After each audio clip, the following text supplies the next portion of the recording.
देशाला महासत्ता बनवण्यासाठी व्यसनमुक्त सुदृढ युवा पिढी घडवणे काळाची गरज. मंत्री गिरीश महाजन. नशामुक्त युवा फॉर विकसित भारत संकल्प अभियान. विकसित भारताचे स्वप्न साकार करण्यासाठी देशातील युवा पिढीने व्यसनमुक्त, निरोगी आणि राष्ट्र अभिमानी बनणे आवश्यक आहे. युवकांच्या सामर्थ्यावर देशाचे भवितव्य अवलंबून असून व्यसनाधीनतेपासून दूर राहून शिक्षण, क्रीडा, योग आणि सकारात्मक जीवनशैलीचा स्वीकार करणे ही काळाची गरज आहे. त्याचबरोबर पर्यावरण संवर्धनासाठी प्रत्येकाने वृक्षारोपणाबरोबरच वृक्षांचे संगोपन करण्याची जबाबदारी स्वीकारावी, असे आवाहन जलसंपदा आपत्ती व्यवस्थापन मंत्री गिरीश महाजन यांनी केलं आहे. मेरा युवा भारत, महाराष्ट्र आरोग्य विज्ञान विद्यापीठ आणि जिल्हा प्रशासन नाशिक यांच्या संयुक्त विद्यमाने आरोग्य विज्ञान विद्यापीठात आयोजित नशामुक्त युवा फॉर विकसित भारत संकल्प अभियान या कार्यक्रमात मंत्री श्री महाजन बोलत होते. यावेळी महापौर हिमगौरी आहेर-आडके, आमदार सीमा हिरे, पोलीस आयुक्त डॉक्टर संदीप कनिक, जिल्हाधिकारी आयुष प्रसाद, पोलीस अधीक्षक डॉक्टर DS स्वामी, महाराष्ट्र विज्ञान विद्यापीठाचे कुलसचिव डॉक्टर राजेंद्र बंगाळ, व्यवस्थापन परिषद सदस्य डॉक्टर मिलिंद आवारे, जिल्हा युवक अधिकारी अभिलाष मस्के यांच्यासह अधिकारी आणि विद्यार्थी उपस्थित होते. मंत्री श्री महाजन यांनी म्हटलं आहे की भारत हा जगातील सर्वाधिक युवा लोकसंख्या असणारा देश आहे. देशातील सुमारे 65% लोकसंख्या 35 वर्षांखालील असून हीच युवा शक्ती देशाचे भवितव्य घडवणार आहे. पंतप्रधान नरेंद्र मोदी यांनी भारताला विकसित राष्ट्र आणि महासत्ता बनवण्याचे ध्येय ठेवले आहे. हे उद्दिष्ट साध्य करण्यासाठी सक्षम, निरोगी आणि व्यसनमुक्त युवा पिढी निर्माण होणे अत्यावश्यक आहे. युवकांनी कोणत्याही प्रकारच्या व्यसनांपासून दूर राहून स्वतःच्या आरोग्याची काळजी घेणे आवश्यक आहे. शिक्षणासाठी शहरात येणाऱ्या विद्यार्थ्यांनी चुकीच्या संगतीपासून दूर राहून आपल्या ध्येयावर लक्ष केंद्रित करावे. पालकांचा विश्वास जपून युवकांनी शिक्षण, क्रीडा, व्यायाम, योग आणि समाज उपयोगी कार्यात स्वतःला गुंतवावे. महाविद्यालयीन स्तरावर युवकांमध्ये व्यसनांचे वाढते प्रमाण समाजासाठी गंभीर आव्हान आहे. क्षणिक आकर्षण किंवा चुकीच्या संगतीमुळे व्यसनाधीन होणे ही अत्यंत घातक बाब असून युवकांनी अशा प्रवृत्तींपासून स्वतःला दूर ठेवावे, असे मंत्री श्री महाजन यांनी म्हटलं आहे.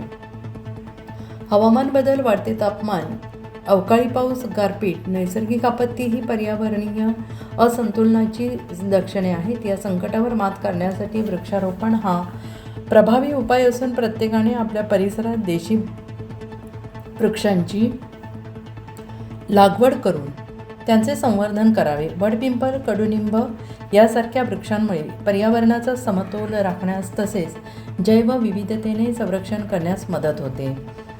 झाडे लावण्याबरोबरच ती जगवण्याची जबाबदारी प्रत्येक नागरिकाने स्वीकारली पाहिजे, असे त्यांनी नमूद केले. इस्रायलसारख्या देशाचे उदाहरण देत मंत्री महाजन यांनी म्हटले, राष्ट्रप्रेम, शिस्त, कर्तव्यभावना यांच्या बळावर छोटा देशही जगात सक्षम स्थान निर्माण करू शकतो.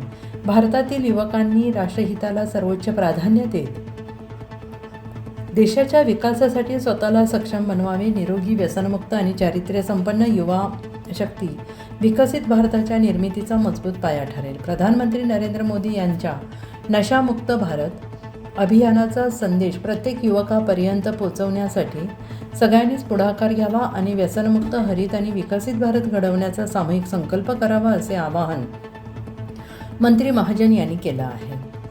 असे श्रीमती महापौर आडके यांनी म्हटलं आहे की विकसित भारताच्या उभारणीत युवकांची भूमिका अत्यंत महत्त्वाची आहे. जसे निरोगी जीवनासाठी ऑक्सिजन आवश्यक आहे, तसेच निरोगी शरीर, मनासाठी व्यसनांपासून दूर राहणे गरजेचे आहे. भारतीय संस्कृतीने दिलेला योगाचा मार्ग स्वीकारल्यास शारीरिक आणि मानसिक आरोग्य सुदृढ राहून व्यसनाधीनतेपासून दूर राहता येईल. युवकांनी स्वतः आदर्श निर्माण करून पुढील पिढीसमोर सकारात्मक उदाहरण ठेवावे. प्रत्येक युवकाने मी व्यसन करणार नाही आणि इतरांना व्यसन करू देणार नाही, असा संकल्प करावा, असे आवाहन केले आहे. जिल्हाधिकारी श्री प्रसाद यांनी म्हटलं आहे की या कार्यक्रमाचा मुख्य उद्देश युवकांशी संवाद साधून व्यसनमुक्तीबाबत जनजागृती करणे हा आहे. समाजात वाढत असलेल्या अंमली पदार्थांच्या सेवनाची समस्या, तंबाखूजन्य पदार्थांचे व्यसन आणि इतर व्यसनाधीन प्रवृत्तींना आळा घालण्यासाठी युवकांनी पुढाकार घेण्याची गरज आहे. सार्वजनिक आरोग्य क्षेत्रातील विद्यार्थी भविष्यात समाजाचे नेतृत्व करणार असल्याने त्यांची भूमिका अधिकच महत्त्वाची आहे. सार्वजनिक ठिकाणी धूम्रपानास प्रतिबंध करणारा कायदा, तंबाखू विरोधात जनजागृती तसेच गुटखाबंदीच्या निर्णयामुळे सकारात्मक बदल घडून आलेले आहेत. व्यसन ही केवळ शारीरिक समस्या नसून मानसिक आणि सामाजिक आरोग्याशी संबंधित बाब असल्याने त्याबरोबरच त्याविरोधात व्यापक जनजागृतीची आवश्यकता असल्याचं त्यांनी नमूद केलं आहे. नशामुक्त भारत अभियानाला जन आंदोलनाचे स्वरूप द्या. देशातील सामाजिक आणि आध्यात्मिक संघटनांना पंतप्रधान नरेंद्र मोदी यांचे आवाहन. यानंतर पंतप्रधान नरेंद्र मोदी यांनी देशातील युवकांना दूरदृश्य संवाद प्रणालीद्वारे केलेल्या प्रबोधनपर मार्गदर्शन, नशामुक्त भारताच्या संकल्पपूर्तीसाठी देशातील संत, आध्यात्मिक संस्था, सामाजिक संघटना आणि युवा शक्तीने समन्वयाने काम करून या अभियानाला व्यापक जन आंदोलनाचे स्वरूप द्यावे असे आवाहन त्यांनी केलं आहे.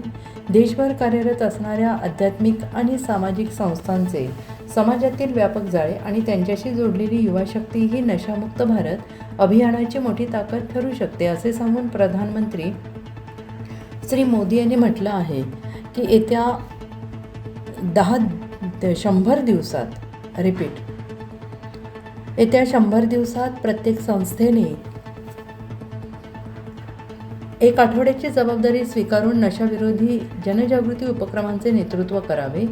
या काळात सर्व संस्था संघटनांनी संबंधित संस्थेला सक्रिय सहकार्य करावे. प्रत्येक आठवड्याच्या अखेरीला रविवारी सर्व संघटनांनी एकत्रितपणे मोठ्या प्रमाणावर जनजागृती कार्यक्रम आयोजित करावे. त्यानंतर पुढील आठवड्यात दुसऱ्या संस्थेने नेतृत्व स्वीकारावे. अशा प्रकारे देशभरातील विविध संघटनांनी नियोजनबद्ध पद्धतीने सहभाग नोंदवल्यास नशामुक्त भारत अभियानाला अभूतपूर्व लोकसहभाग लाभेल आणि समाजात सकारात्मक परिवर्तनाची प्रभावी चळवळ उभी राहील असा विश्वास त्यांनी व्यक्त केला आहे. प्रबोधनपर मार्गदर्शन ऐकण्यासाठी मान्यवर आणि विद्यापीठातील विद्यार्थी उपस्थित होते. विद्यापीठातील विद्यार्थ्यांनी सामूहिक व्यसनमुक्तीची शपथ घेतली.